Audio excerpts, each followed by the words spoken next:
Early on, energy is a huge bottleneck in the Bobcat. How are you meant to grind treasures, progress in SOL, and just play the game when PONOS is breathing down on your neck trying to get you to play for the cat food for an energy refill? PONOS made energy one of the most important and expensive resources to obtain. But this was all about to change. Let's go back a few months in time when PONOS announced update 14.0. And with this update, a new addition, the Dojo tutorial stages.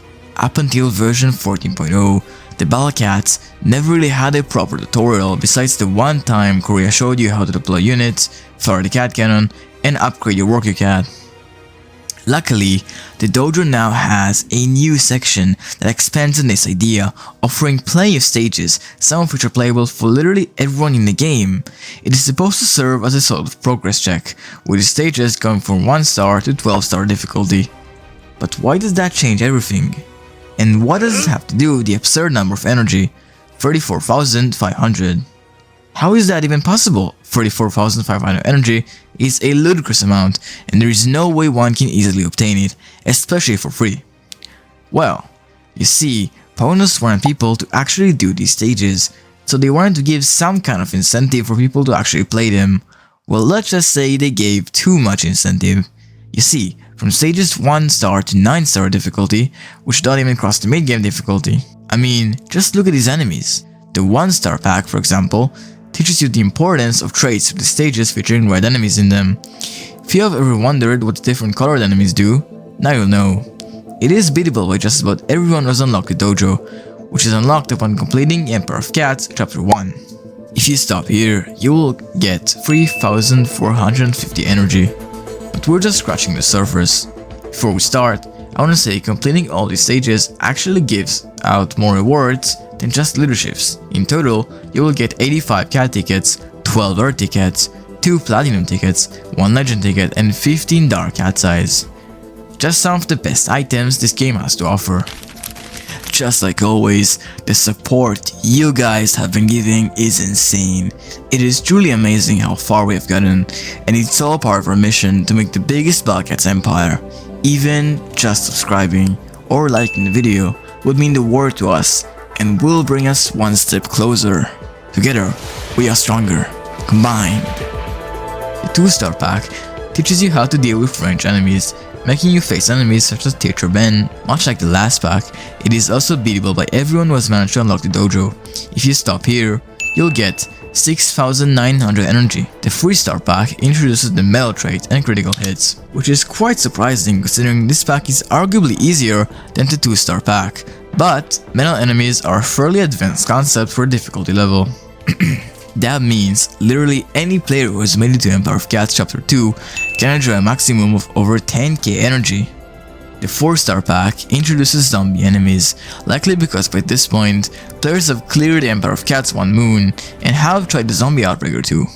This pack, while harder than the previous ones, is also extremely easy since it still assumes you are running Chapter 2 mark. 5-star pack. Now, this pack is where we get a slight difficulty spike, and you'd probably need to be past Moon Chapter 3 to beat the stage that grants leadership. Goodbye Empire of Cats players. Here we get introduced to the concept of money management. In the first stage, you have a timer-based boss who's pretty strong shy boy, and you only have mid-shields and Gross Cat to support a Valkyrie Cat. The second and first stages are already harder than Empire of Cats and go into early SOL territory.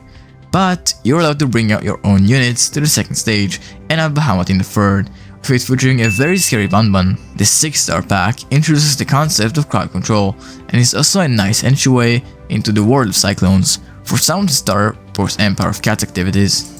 You're given mid-shields and some non-true formed anti-floatings and anti-reds, some with massive damage and some with the ability to slow. You're up against a red Cyclone, so you have to use all of your slots effectively.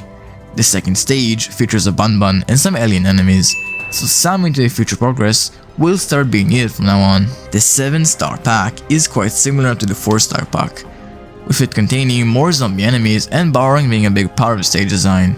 You have to bait the zombies using mid-shields to make them borrow, and then kill them with the anti-zombies given to you in the first stage. The second stage follows a similar zombie theme, but this time with floor gravy, and alien and zombie peons to support it. This is where stuff starts to get serious. Moving on. Luckily, you can bring your own units here, so this stage should not be that big of a problem. The 8-star pack starts off with a stage containing lots of alien backliners, so make sure to get you into the future treasures.